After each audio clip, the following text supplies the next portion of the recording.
Welcome back to another session. I hope you were well. In the session that I covered previously, I addressed the idea that purpose plays a central role in our lives.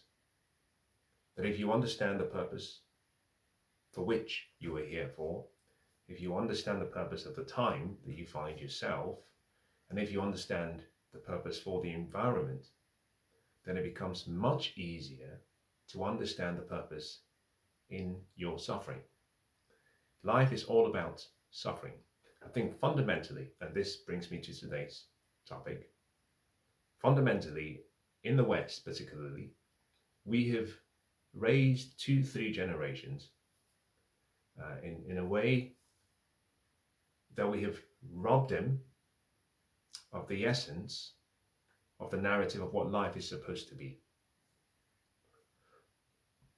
I always, if you've seen any of the sessions I've covered previously, I always go back to the baby boomers generation.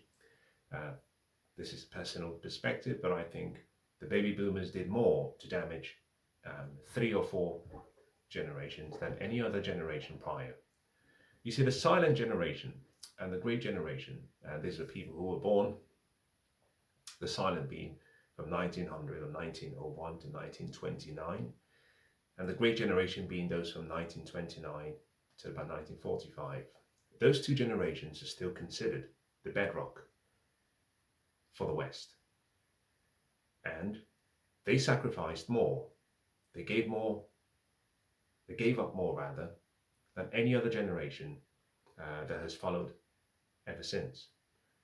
The baby boom generations were the offsprings of those who actually were faced with the world wars, the Second World Wars. They rejected all the virtues, the inheritances, the character values, or even the grounding philosophy that their forefathers and their parents had. And the baby boomers generations were the first ones who said, well, we don't want war, we want peace. There's nothing wrong with that. They also went as far as saying, well, we don't really believe in all of this nonsense that our fathers believed in it, or our mothers, because our parents were not as wise and as knowledgeable as we are. The baby boomers were the first generation that saw peace after almost half a century of war. And as we usually say, whenever you have a period of peace, you have to be very careful, because if you do not instill the virtues that are necessary for wartime, then you raise children that are too weak for the wartime when they come. Unfortunately, this generation, the baby boomers, raised offsprings and raised them in a manner that was void of the essence of the meaning of what life is supposed to be. They were raised to think that life is supposed to be about pleasure, fun, happiness, joy, and just having a great time. We came up with this hedonistic perspective of life, and we passed it down to Generation X, my generation, Millennials, Generation Z, and Generation A. And here is what's fascinating.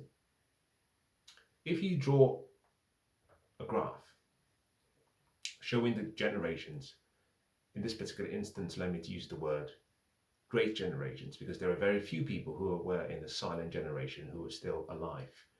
And yes, there are even few people also in the great generation. But if we were to include those from the great generation and you brought them forward to today, what you find is that we are more prosperous, we are wealthier than we've ever been, we have technology, we have the medical sciences, we understand more about how the human mind, body works.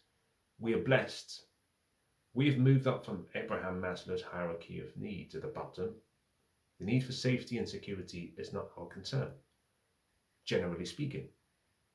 Yes, notwithstanding the global tensions. But we've moved to self-actualization and self-esteem. Yet, correspondingly, the evidence of depression and the instances of depression has increased. And the key question is why? How is it possible that we are the most educated, we are the most liberated, we are the most free, we're the most prosperous, we're the most empowered, we're the most involved. Yes, we are the most depressed. I think hidden in that series of questions is the fact that we were not given a grounding philosophy for life. We were not given or we were not equipped with what we required and what was necessary in order to overcome the obstacles that were guaranteed to be on our pathway as part of the journey and adventure of life. So whenever we run into difficulties, we go into like an anaphylactic shock, mentally and spiritually and physically, because we were not trained to expect obstacles. Whenever we go through crisis, we behave and we act as though we are the first ones in history that are suffering said crisis. The great writer Solomon said that there is nothing new under the sun. There is nothing that exists today that has not been seen, and nothing that will be done in the future that was not done previously. Nothing is new. And by not being, or by failing to equip the generations that followed from the baby boomers with the knowledge and the understanding of how to journey through life with all of its difficulties and challenges and sometimes unfairness, but how to keep your chin up and keep your head up and not look down in a depressed way and never call yourself a victim, by not equipping the younger ones that followed with the resilience, the judgment, and the knowledge. We are suffering, most young people are suffering with depression. They are suffering with anxiety because we are not emotionally resilient. I have met so many people who come from the great generation in the West, and they are very resilient. I have also seen something as a phenomenon, which is outside of the West, let's use the word East, and this includes all areas outside of the West, where there has been less abundance, in other words, where people are still at the bottom of Maslow's hierarchy of needs, they are still worried about food and shelter and security and the basic necessities. They're still concerned with their physiological needs. There is an absence of depression.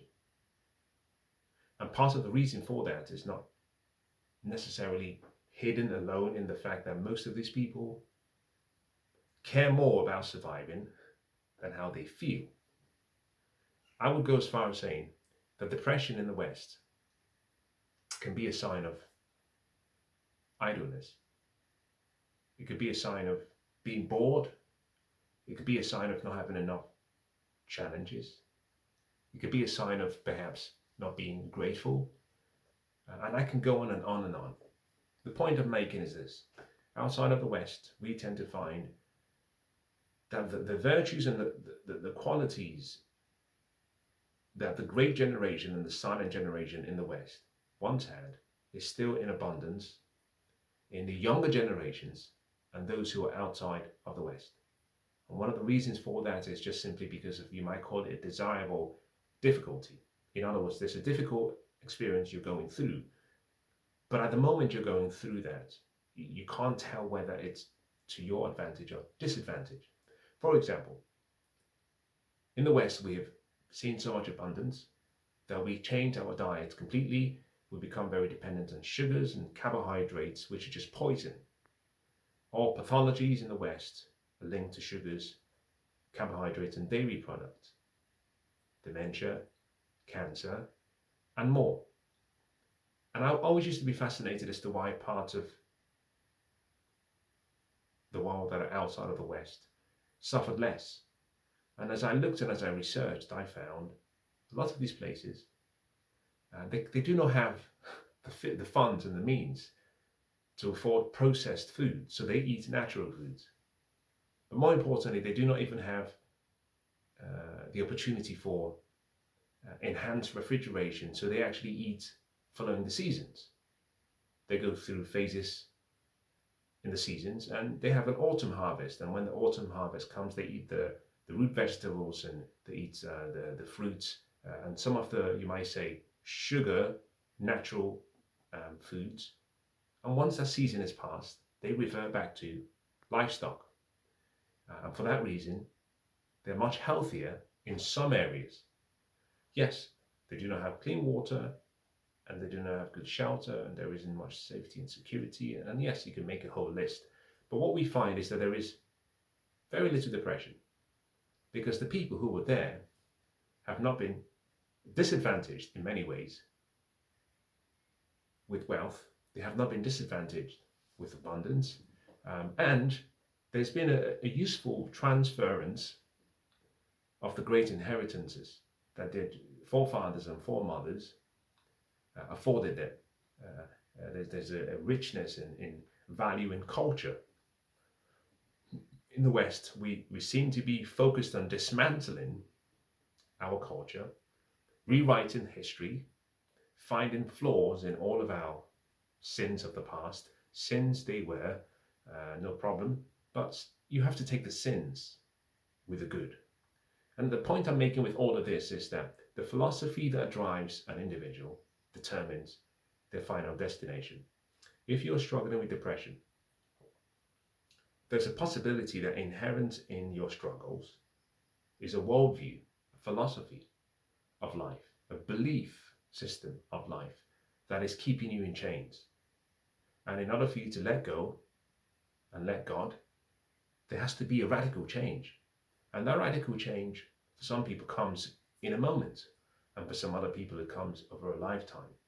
This is partly why you find someone has been struggling in the West, and they go on a world travel experience, and they find themselves in some third world country, and suddenly it all falls away. The shackles, the limitations, the setbacks, the burden placed on their shoulders by their environment, by themselves, or by their family. They realize for the first time that life is just about living and now. They're not worried about the future. They're not worried about the sins of their past. They stare into the eyes of a wild animal, and suddenly they come into awareness of how life is very fleeting. They spend time with a poor family, and they see so much generosity and happiness and kindness afforded to them, despite them having more in abundance than the people who are hosting them. And that allows all the shackles to fall off, and they see life very differently. And they return back home and they say, well, do you know what? I thought it was just me, but there are people who are out there who are suffering. And perhaps the fact that I don't have some of my unfulfilled expectations have not been met, it doesn't mean that I'm not a special human being. It doesn't mean that I'm not kind. It doesn't mean that the universe hates me. The fact that perhaps I found myself in a relationship at this stage where a loved one has left me. I don't have children. I do have children, but they do not like me. I just got fired from my job. All of this stuff that are self-limiting, the fact that all of that is available, they travel and they come back and they realize, well, maybe it's time to change. And they reset their lives because they focus on what is important. They start to use their intellectual faculties better by using perspective and having good perception. Now, the reason for all of this conversation is to say, you cannot change your life until you change the lens through which you see life. And for most people, that begins with a worldview, a philosophy of life, a way of thinking, a way of understanding events that occur in your life, a way of actually setting your sail to move in the direction of the destination you want to get to.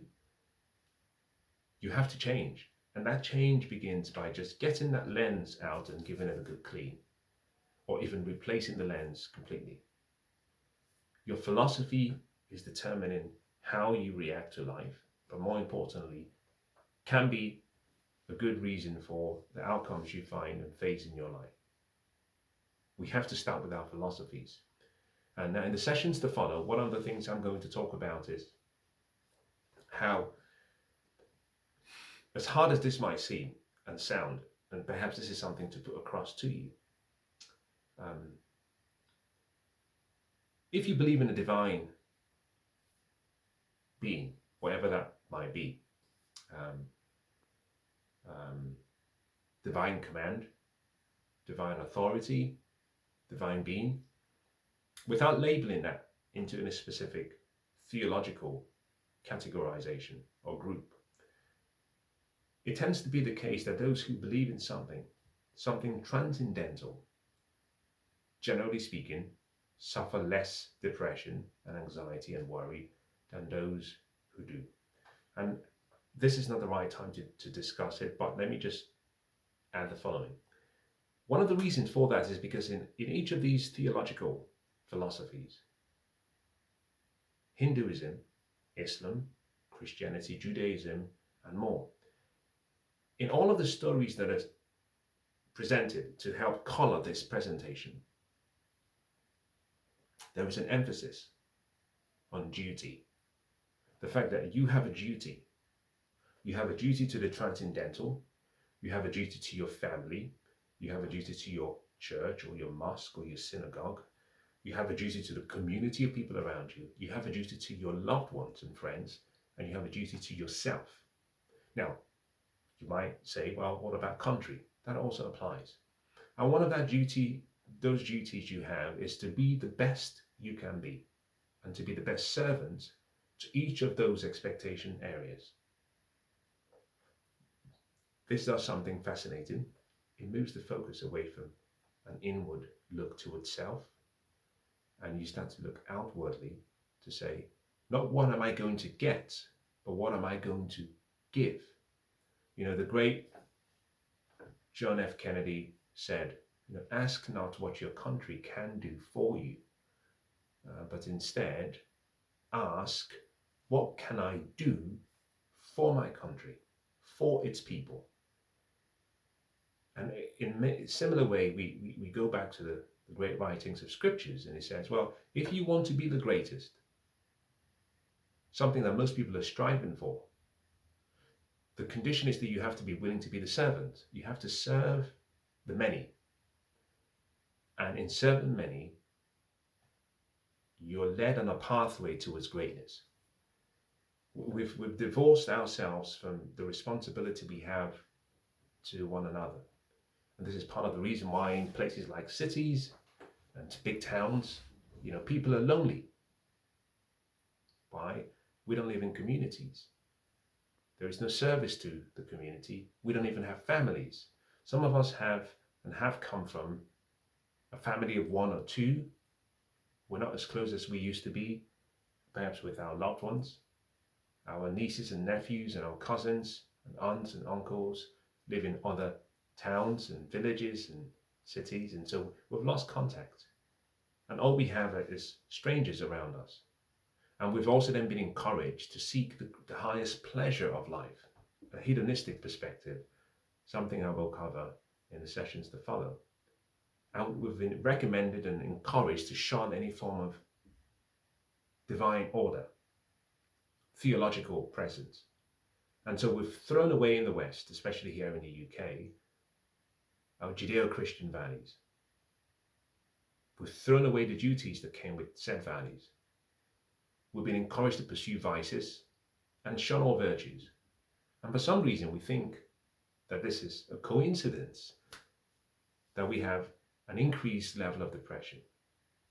Well, if you connect the dots, what you find is that the depression we are suffering, especially on the spiritual side, is simply a symptom of an underlying cause for which we cannot solve the depression until we solve the actual problem itself.